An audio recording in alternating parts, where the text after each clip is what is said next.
Sperm का structure देखते हैं। ठीक है, तो स्पर्म क्या है? The male gamete is known as sperm. ठीक है, स्पर्म जो है it was firstly discovered by Anton van Leeuwenhoek. ठीक है, तो सबसे पहले इसको डिस्कवर कौन किया था? It was discovered by Anton van Leeuwenhoek. ठीक है, दूसरा पॉइंट याद रखना है कि स्पर्म के कितने पार्ट्स होते हैं? तो इट कॉन्सिस्ट ऑफ 4 पार्ट्स। ठीक है, तो ये कितने पार्ट्स है इसमें? ये याद रखना है कि इसमें 4 पार्ट्स होते हैं। ठीक है, और ये 4 पार्ट कौन कौन से हैं? तो ये हम पढ़ेंगे हेड, नेक, मिडिल पीस। मिडिल पीस को आप बॉडी भी कह सकते हैं। ठीक है, और मिड पीस भी कह सकते हैं। And fourth one is tail और फ्लैजेलम। ठीक है, तो ये 4 पार्ट होते हैं। ठीक है, इसमें से अगर पूछ देगा कौन सा पार्ट जो है ना वो स्मॉलेस्ट है और शॉर्टेस्ट, तो याद रखना है कि नेक इज द स्मॉलेस्ट और शॉर्टेस्ट पार्ट ऑफ स्पर्म। और कौन सा पार्ट जो है लॉन्गेस्ट पार्ट है? तो ये याद रखना है लॉन्गेस्ट पार्ट इज टेल और फ्लैजेलम। ठीक है, अच्छा ये जितना भी स्पर्म अभी देखेंगे 4 पार्ट्स है। ठीक है, तो whole body of sperm is enveloped by plasma membrane. सभी के चारों तरफ एनवलप होता है, उसको कहते हैं प्लाज्मा मेम्ब्रेन। तो नेक्स्ट पॉइंट लिख देते हैं the whole body of sperm is enveloped by plasma membrane. ठीक है, तो प्लाज्मा मेम्ब्रेन से कवरिंग होता है। ठीक है, हेड, नेक, मिडिल पीस और टेल कोई भी देखेंगे उनके चारों तरफ जो कवरिंग होगा उसको क्या कहेंगे? Plasma membrane. ठीक है, अब इसका एक एक स्ट्रक्चर देख लेते हैं। तो स्ट्रक्चर देखेंगे तो इसमें एक न्यूक्लियस होगा, और ये न्यूक्लियस जो होगा कैसा होगा? ये देखिए इस तरह का न्यूक्लियस, ये देख रहे हैं न्यूक्लियस है। ठीक है, तो दिस इज न्यूक्लियस। ठीक है, न्यूक्लियस। और ये न्यूक्लियस क्या होता है? तो अभी सब लिखवा देंगे। तो न्यूक्लियस जो होता है इलोंगेटेड होता है, हैप्लॉइड होता है, means haploid number of chromosomes होंगे 23 क्रोमोसोम्स, एंड कंटेन्स डीएनए। ठीक है, इसके बाद देखेंगे इसी के जस्ट ऊपर, ठीक है, पाया जाएगा एक cap like structure, and this cap like structure is termed as acrosome. क्या कहेंगे इसको हम? इसको हम एक्रोजोम कहते हैं। तो ये देखिए ये एक्रोजोम भी पाया जा रहा है इस पर। ठीक है, तो न्यूक्लियस और एक्रोजोम हो गया। तो एक्रोजोम के बारे में देखेंगे क्या है। तो एक्रोजोम के बारे में 3 पॉइंट याद रखना है।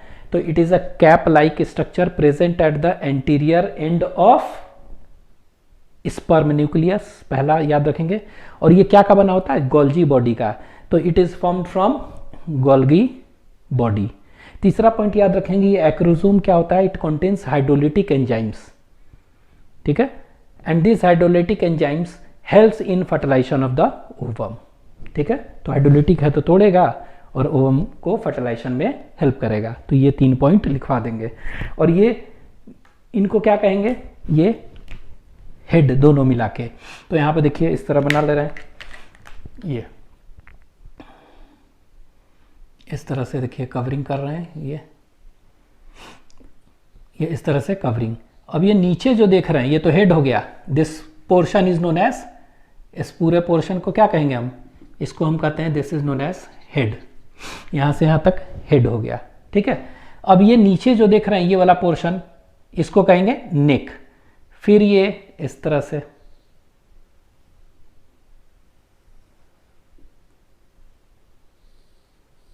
इस तरह से एक स्ट्रक्चर देखेंगे, ठीक है। तो ये क्या हो गया, ये हो गया नेक छोटा सा, तो इस तरह दिखा दे रहे हैं, दिस इज नेक, ठीक है, नेक। और इसके बाद नेक के नीचे जो देख रहे हैं ये क्या है, तो ये जो स्ट्रक्चर हम देख रहे हैं ये क्या है, दिस इज मिडिल पीस, ठीक है। और इसको बॉडी भी कह सकते हैं, लिख चुके हैं, ठीक है, ये है। इसके बाद यहां देखेंगे नीचे, ठीक है, तो नीचे देखेंगे तो क्या होगा, तो नीचे देखेंगे तो यहां इस तरह का स्ट्रक्चर बना दे रहे हैं ऐसे। तो ये जो स्ट्रक्चर देख रहे हैं पूरा का पूरा, this whole structure is what, इसको हम कहेंगे टेल और फ्लैजेलम, ठीक है, टेल और फ्लैजेलम, ठीक है। तो ये 4 पार्ट इसके ये हो गए, ठीक है। अब यहां पर देखिए, यहां पर क्या देखेंगे कि ये जो नेक है इसमें 2 ग्रैन्यूल्स प्रेजेंट होते हैं, एक को कहते हैं ऊपर है और एक नीचे है। तो जो न्यूक्लियस के तरफ है प्रॉक्सिमल सेंट्रियोइल और जो मिडिल पीस के तरफ है उसको कहेंगे डिस्टल सेंट्रियोइल, ठीक है। तो यहां पर लिख दे रहे हैं, ये क्या है, दिस इज प्रॉक्सिमल सेंट्रियोइल, ठीक है। और ये जो नीचे है इसको क्या कहेंगे, दिस इज डिस्टल सेंट्रियोइल, ठीक है। तो प्रॉक्सिमल और डिस्टल सेंट्रियोइल है, ठीक है। अभी सभी के फंक्शंस देखेंगे। तो प्रॉक्सिमल सेंट्रियोइल जो है ये क्या है, ये क्या है प्रॉक्सिमल सेंट्रियोइल। तो दिस प्रॉक्सिमल सेंट्रियोइल जो होता है ना, ये इनके 2 फंक्शंस याद रखेंगे, ठीक है। This proximal centriole helps in first cleavage of fertilized egg, ठीक है। तो फर्टिलाइज्ड एग जो होता है ना जाइगोट, उसका क्लीवेज जो पहला होगा ना उसके लिए रिस्पॉन्सिबल कौन है, यही प्रॉक्सिमल सेंट्रियोइल एंटर करेगा तभी होगा, ठीक है। तो लिखवा देंगे, तो proximal centriole is responsible for first cleavage of fertilized egg और जाइगोट, पहला, ठीक है। दूसरा याद रखना है कि हम पढ़े थे कि सेकेंडरी oocyte जो था वो क्या होता है, it is arrested at metaphase 2 stage of meiosis, होता है ना। तो जब स्पर्म जैसे ही आया वो अपना प्रॉक्सिमल सेंट्रियोइल सेकेंडरी oocyte को दिया, तब वो क्या हो गया, कंप्लीशन होता है मियोटिक 2 का, टू फॉर्म एग और ओवम। तो ये भी फंक्शन है ना। तो कह सकते हैं proximal centriole helps in completion of meiosis second of secondary oocyte to form egg और ओवम। तो 2 इनका काम हो गया, दोनों लिखवा देंगे अभी हम, ठीक है। डिस्टल सेंट्रियोइल क्या करेगा, ठीक है। तो डिस्टल सेंट्रियोइल जो है ना ये एक्चुअली में बेसल ग्रैन्यूल है, बेसल ग्रैन्यूल कर रहे हैं ना, बेसल ग्रैन्यूल है। और ये क्या करेगा ना, ये जो है ये it gives rise to axial filament और एक्सोनीम, ठीक है, that forms long tail of sperm, ठीक है। तो ये देखिए यहां से इस तरह बना रहा है, ये देखिए ऐसे बना रहा है ना, इस तरह से ये क्या बना रहा है, इसको कहते हैं एक्सियल फिलामेंट और एक्सोनीम बना रहा है। और ये क्या है, यही लॉन्ग टेल बना रहा है इस तरह से, ठीक है, देख रहे हैं। तो ये याद रखेंगे, इसको क्या कहते हैं, दिस इज, आप कह सकते हैं दिस इज एक्सियल फिलामेंट। तो यहां पे लिख दे रहे हैं ये क्या है, एक्सियल फिलामेंट, ठीक है, और एक्सोनीम बनाता है ये, ठीक है। तो ये दोनों का फंक्शन अभी हम लिख देंगे। नेक्स्ट, तो proximal centriole and distal centriole is present in neck. Next आगे देखेंगे मिडिल पीस। तो मिडिल पीस में हम क्या देखेंगे, दिस मिडिल पीस हैज, क्या होगा इसमें, तो इसमें मिडिल पीस में देखेंगे स्पाइरल टर्न्स ऑफ माइटोकॉन्ड्रिया पाया जाएगा। ये लीजिए ऐसे ये देखिए ऐसे ऐसे स्पाइरल टर्न्स है, तो स्पाइरल टर्न्स ऑफ माइटोकॉन्ड्रिया ऐसे ऐसे देख रहे हैं। तो इस तरह से स्पाइरल टर्न्स ऑफ माइटोकॉन्ड्रिया है और यहाँ पर क्या है, बहुत सारा माइटोकॉन्ड्रिया है, इसी में स्पाइरली अरेंज्ड है, ठीक है। तो ये जो स्पाइरली अरेंज्ड है ना माइटोकॉन्ड्रिया, इसको एक टर्म कहते हैं नेबेनकर्न। क्या कहते हैं? नेबेनकर्न। तो नेबेनकर्न इज एक्चुअली क्या है? माइटोकॉन्ड्रियल स्पाइरल, माइटोकॉन्ड्रियल स्पाइरल्स, ठीक है, और स्पाइरल टर्न ऑफ माइटोकॉन्ड्रिया, ठीक है।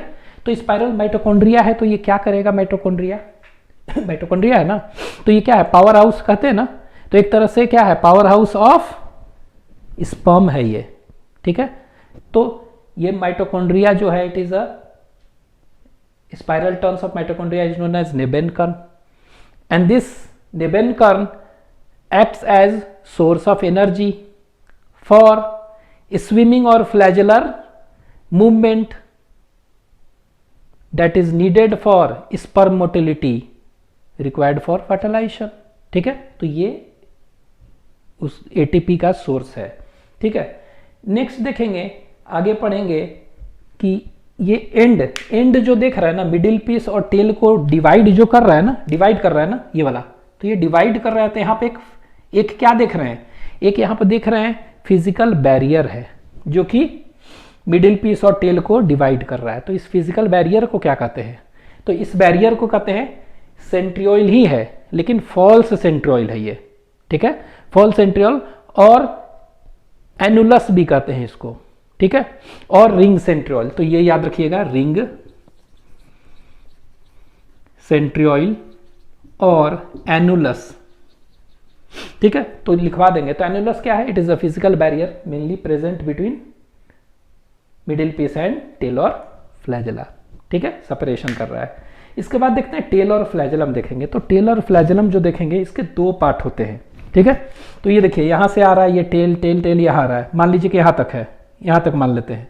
तो यहां से यहां तक जो पार्ट है ना, इसको हम क्या कहते हैं? दिस इज नोन एज, इसको कहते हैं प्रिंसिपल और मेन पीस, ठीक है। यहां देखिए ऐसे, तो इसको क्या कहते हैं? प्रिंसिपल और मेन पीस कहते हैं, ठीक है। प्रिंसिपल और मेन पीस कहेंगे, पार्ट ऑफ टेल, ठीक है। लेकिन यहां से यहां तक जो देख रहे हैं ये वाला, यहां से यहां तक, इसको हम क्या कहेंगे? ये वाला, तो इसको कहेंगे टर्मिनल, एंड में है ना, तो टर्मिनल और एंड पीस कहते हैं इसको, ठीक है, एंड पीस। तो ये देखिए, दोनों मिलाकर क्या होता है एक्चुअली में? ये दोनों पार्ट किसका है? ये टेल का पार्ट है, ठीक है। तो प्रिंसिपल और मेन पीस, टर्मिनल और एंड पीस, तो ये ध्यान देना है, ये वाला, ठीक है। ये दोनों मिला के टेल बना रहा है, ठीक है। तो ये देखिए, अब यहां पर क्या होगा, इतना याद रखना है, ठीक है। और ये क्या में हेल्प करेगा? मूवमेंट में, फ्लैजेलर मूवमेंट कर सकते हैं, चाहे स्विमिंग मूवमेंट शो करेगा, इतना याद रखना है। अब यहां पर देखिए, यहां पर क्या होता है, ये एनसीईआरटी में नहीं दिया हुआ है, एनसीईआरटी में सिंपली दे दिया है कि the whole part is surrounded by क्या? Enveloped by a plasma membrane, सीधे दिखा दिया। लेकिन एक्चुअली में एक चीज आप याद रख सकते हैं, क्या? कि यहां पर बना दे रहे हैं कि एक्चुअली में होता क्या है कि ये जो देख रहे हैं हेड है ना, हेड, तो हेड का ये देखिए, हेड का एंटीरियर 2/3 पार्ट, ये देखिए, ये याद रख सकते हैं, ठीक है। तो हेड का जो एंटीरियर 2/3 पार्ट है, ठीक है, 2/3 मतलब 66-67%, जो भी कहिए, 70% आप कह सकते हैं। इसके ऊपर जो कवरिंग है ना, कवर है ना, तो that covering is termed as, इसको कहते हैं गलिया, गलिया कैपिटिस, CAPITIS कहते हैं। एनसीईआरटी में नहीं दिया लेकिन याद रखिएगा, the anterior 2/3 part of head, ठीक है, इज कवर्ड बाई गलिया कैपिटिस, ठीक है। तो गलिया कैपिटिस क्या है? एक्रोजोम के ऊपर कवरिंग है ना, एक कवरिंग है, तो इसको कह सकते हैं क्या है? It is a acrosomal sheath, ये होता है, ठीक है, ये याद रखिएगा। लेकिन ये देख रहे हैं पोस्टीरियर कौन सा है? 1/3 पार्ट ऑफ हेड ना, तो ये देखिए पोस्टीरियर 1/3 पार्ट ऑफ, ये लीजिए पोस्टीरियर 1/3 पार्ट ऑफ हेड हो गया, ठीक है, प्लस ये कौन सा है? प्लस नेक हो गया, ठीक है, एंड कौन सा? मिडिल पीस, ये देखिए ये भी, and middle piece is also covered by a sheath. और इस शीथ को क्या कहेंगे? इस शीथ को हम कहते हैं मैनकेटे, MANCHETT, मैनकेटे कहते हैं। ठीक है, तो याद रख सकते हैं। अब देखिए ये जो लास्ट पार्ट देख रहे हैं ना, ये इसमें देखेंगे यहां से लेकर ये कहां तक, ये देखिए ये है ना, ये अप टू प्रिंसिपल और मेन पीस सिर्फ।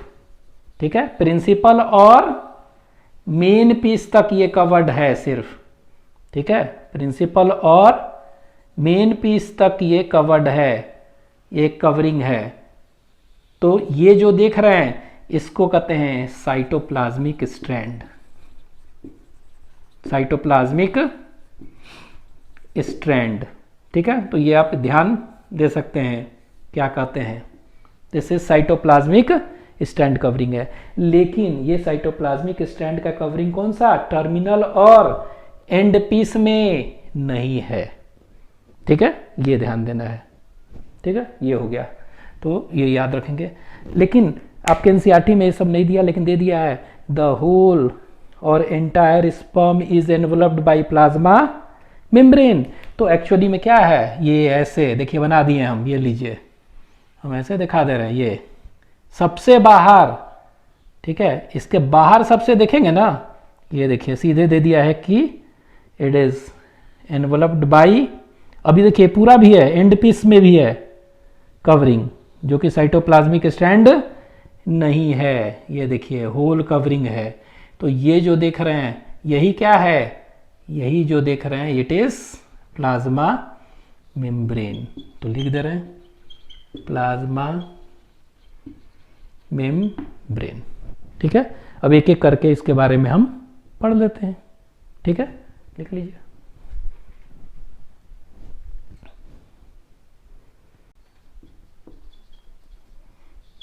हेड ऑफ स्पर्म देख रहे हैं। ठीक है, तो स्पर्म का हेड अगर देखेंगे तो इट कंटेन्स न्यूक्लियस और एक्रोजोम। ठीक है, ये दो पार्ट है। तो न्यूक्लियस में आपको याद रखना क्या है, इलोंगेटेड होते हैं। हप्लॉइड एनसीईआरटी में दिया हुआ है, it is elongated haploid and contains DNA. ठीक है, तो मेल कंटेंट होगा इसमें। ठीक है, अब यहाँ पर देखिए, तो ये इलोंगेटेड है, याद रखना है। हप्लॉइड है, हप्लॉइड कहने का मतलब क्या हुआ, हप्लॉइड कहने का मतलब कि 23 क्रोमोसोम होगा इसमें। ठीक है, मेल वाला पार्ट का क्रोमोसोम होगा सिर्फ। ठीक है, 23 पेयर्स नहीं। ठीक है, एक्रोजोम में आपको याद रखना है। ठीक है, एक्रोजोम क्या है, तो it is a cap like structures, cap like structure on the anterior end of sperm nucleus। ठीक है, तो स्पर्म का जो न्यूक्लियस था उसके एंटीरियर एंड पर ये होता है। ठीक है, पहला पॉइंट। दूसरा पॉइंट याद रखना है, ये क्या का बना होता था, it is formed by Golgi body. ठीक है, it is formed by Golgi body. ठीक है, तो ये गोल्जी बॉडी से बनता है। तो ये याद रखना है कैसे बनता है, Golgi body, it is formed by Golgi body. और ये कैसा स्ट्रक्चर है, कैप लाइक स्ट्रक्चर है। ठीक है, इसीलिए इसके ऊपर जो कवरिंग होता था क्या कहते थे, गलिया कैपिटिस। ठीक है, गलिया कैपिटिस कहते थे इसीलिए। नेक्स्ट, तीसरा पॉइंट याद रखना है कि इसके अंदर क्या भरा होगा, इसके अंदर हाइड्रोलिटिक एंजाइम्स होते हैं। ठीक है, it contains and hence it secretes कह सकते हैं हाइड्रोलिटिक एंजाइम्स, हाइड्रोलिटिक एंजाइम्स। और ये हाइड्रोलिटिक एंजाइम्स क्या में हेल्प करते हैं, विच हेल्प्स इन fertilization,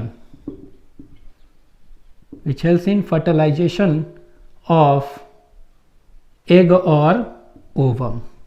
ठीक है, तो ये फर्टिलाइजेशन ऑफ ओवम और एग में हेल्प करते हैं। ठीक है, तो ये याद रखेंगे। इस कंटेंस व्हाट, हाइड्रोलिटिक एंजाइम्स। तो इसमें हाइड्रोलिटिक एंजाइम्स होते हैं।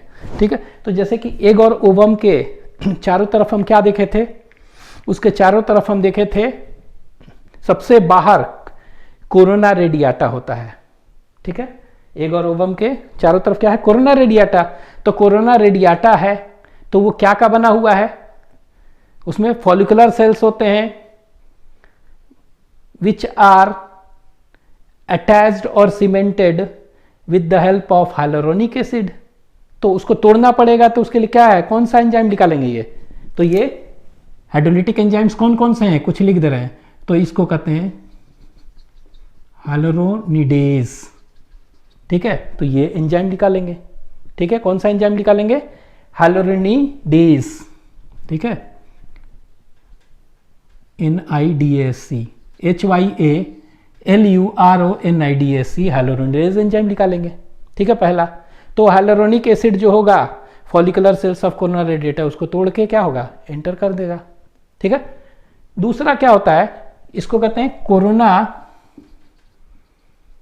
कोरोना पेनिट्रेटिंग एंजाइम भी कहते हैं। क्या कहते हैं, कोरोना पेनिट्रेटिंग एंजाइम। ठीक है, तो कोरोना पेनिट्रेटिंग एंजाइम CPE। तो ये क्या करेगा, ये कोरोना रेडियाटा को डिसॉल्व और डाइजेस्ट करेगा। ठीक है, तो इट डाइजेस्ट और डिसॉल्व द कोरोना रेडियाटा। ठीक है, तो ये भी एंजाइम्स होगा। और भी एंजाइम्स कौन से होंगे, अब वो तो एंटर कर गया कोरोना रेडियाटा को, लेकिन अब अंदर क्या है, और भी तो लेयर है, जोना पेलुसिडा। तो जोना पेलुसिडा को तोड़ने के लिए कौन सा होगा, इसको कहते हैं जोना लाइसिन। ठीक है, जोना LYSIN, लाइसिन। इसी को कहते हैं ऑक्रोसिन, ACROSIN, ऑक्रोसिन। तो ये भी याद रखेंगे, जोना लाइसिन ऑक्रोसिन। तो कह सकते हैं ये सब जितने भी, यही नहीं 3 हैं, बहुत सारे हैं। ठीक है, बहुत सारे हाइड्रोलाइजेज एंजाइम होते हैं। ठीक है, तो it contains many hydrolytic enzymes and these enzymes helps in penetrating the egg, और पेनिट्रेट करके फिर क्या होगा, फर्टिलाइजेशन कर देगा ना। तो इसलिए क्या है, which helps in fertilization of egg और ओवम। ठीक है, ये याद रखना है। तो ये 3 पॉइंट इसके लिए। फिर देखते हैं नेक। ठीक है, तो नेक देखते हैं। तो नेक देखेंगे, नेक, तो नेक में क्या होगा, तो नेक में देखेंगे, तो नेक में 2 ग्रैन्यूल्स होते हैं। ठीक है, तो कौन कौन से 2 ग्रैन्यूल्स है, लीजिए 2 ग्रैन्यूल्स प्रेजेंट। ठीक है, और ये ग्रैन्यूल्स क्या कहते हैं, सेंट्रियोइल कहते हैं। ठीक है, तो एक को कहते हैं कौन सा, प्रॉक्सिमल सेंट्रियोइल, एक को कहेंगे प्रॉक्सिमल सेंट्रियोइल, और दूसरा जो है उसको क्या कहेंगे, distal centriole. One is known as distal centriole. ठीक है, तो प्रॉक्सिमल और डिस्टल सेंट्रियोइल। ठीक है, तो ये याद रखेंगे, 2 centriole, proximal and second is distal. ठीक है, तो इन दोनों का फंक्शंस लिख लेते हैं, क्या है, what is the functions of both. तो दोनों का फंक्शंस अगर देखेंगे तो क्या है, तो प्रॉक्सिमल सेंट्रियोइल जो है बता चुके हैं कि it is required for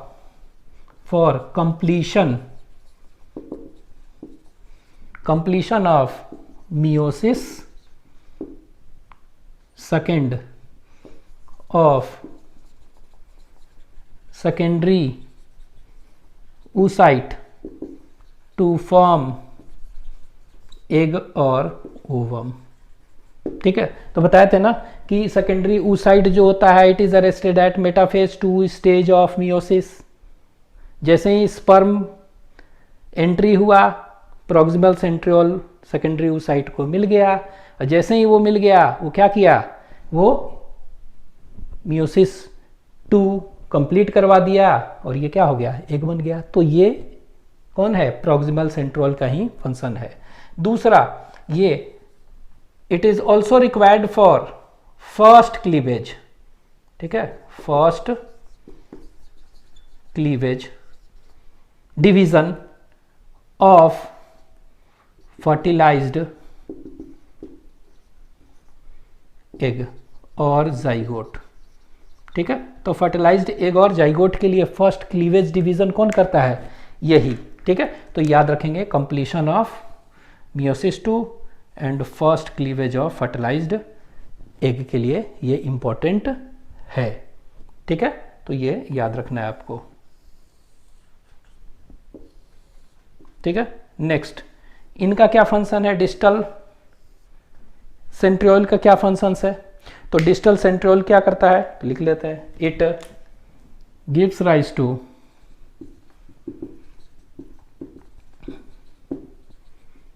axial filament. ठीक है, और एक्सोनिम बताया था ना, तो it give rise to axial filament और एक्सोनिम। ठीक है, and forms the long tail of human sperm. ठीक है, तो ये क्या करता है? ये तो ये इट गिव्स राइज टू और it helps in the formation और डेवलपमेंट ऑफ एक्सियल फिलामेंट। ठीक है, तो ये एक्सियल फिलामेंट का फॉर्मेशन करता है। ठीक है, ये याद रखेंगे। नेक्स्ट नेक में हो गया, और एक नेक क्या करता है? एक तरह से ऐसे भी कर सकते हैं, it connects head and middle piece. ठीक है, नेक्स्ट इसके बाद देखेंगे नेक के बाद कौन सा था? Middle piece. ठीक है, तो मिडिल पीस के बारे में देख लेते हैं थोड़ा सा। ठीक है, तो मिडिल पीस क्या है? Middle piece. ठीक है, तो मिडिल पीस देखेंगे। ठीक है, मिडिल पीस देखेंगे तो ये क्या हो गया? इसमें it is mainly made up of कौन सा पार्ट था? इसको क्या कहते हैं? निबेन कर्न। ठीक है, निबेन कर्न था ना, निबेन कॉर्न। ठीक है, निबेन कॉर्न। और दूसरा एक बताए थे क्या? एक और बताए थे कि नीचे जो था फॉल्स सेंट्रियोल, उसको कहते हैं क्या? एनुलस। एनुलस। ठीक है, तो ये याद रखेंगे, निबेनकर्न एंड एनुलस। ठीक है, दो। तो निबेनकर्न क्या है? तो निबेनकर्न ये कह सकते हैं, ये they are actually mitochondrial spiral turns. तो सीधे लिख दे रहे हैं, spiral turns of mitochondria. Mitochondria, और ये स्पाइरल टर्न्स ऑफ माइटोकॉन्ड्रिया है। तो ये क्या करता था? माइटोकॉन्ड्रिया का power house of the cell कहते हैं ना, तो यहाँ स्पर्म है तो पावर हाउस इन स्पर्म कहेंगे ना। तो एक तरह से क्या कर सकते हैं? ये it provides what? It provides energy. ठीक है, ये क्या प्रोवाइड कर रहा है? एनर्जी का सोर्स। तो it provides energy source for क्या के लिए? For swimming. स्विमिंग भी कह सकते हैं, और इसी को कह सकते हैं कौन सा? फ्लैजला से मूव कर रहा है ना, तो फ्लैजलर मूवमेंट। फ्लैजलर मूवमेंट भी कह सकते हैं आप। ठीक है, flagellar movement, and this flagellar movement is required for sperm motility. और ये क्या करता है? स्पर्म को मोटिलिटी प्रोवाइड करता है। Sperm motility essential for what? Fertilization. तो स्पर्म मोटिलिटी में किसका रोल है? इन्हीं का रोल है। ठीक है, तो ये एनर्जी सोर्स याद रखना है, यही है मिडिल पीस। ठीक है, तो पावर हाउस और पावर चेंबर कौन है? यही है मिडिल पीस। ठीक है, और ये मूवमेंट में हेल्प कर रहा है, तो क्या है? स्पर्म के मोटिलिटी में हेल्प कर रहा है। ठीक है, ये याद रखेंगे, it helps in sperm motility. ठीक है, नेक्स्ट आगे देखते हैं एनुलस। तो एनुलस क्या था? ये सिंपली एक फिजिकल बैरियर था। Physical barrier. ठीक है, बिटवीन किसके? Between middle piece and tail. Between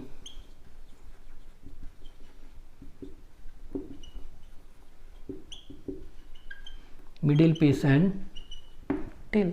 ठीक है, तो इसके बीच में क्या था, फिजिकल बैरियर था। ठीक है, ये याद रखेंगे। नेक्स्ट, ये हो गया। और टेल लास्ट में देखे थे फ्लैजलम, तो टेल और फ्लैजलम क्या था, उसके दो पार्ट थे, प्रिंसिपल और मेन पीस, और जो लास्ट वाला टेल का पार्ट था उसको क्या कहते थे, डेट इज टर्मिनल और एंड पीस। ठीक है, तो वो फ्लैजुलर मूवमेंट और स्विमिंग में हेल्प करता है। बस इतना ही है। ठीक है, इसको लिख लीजिए।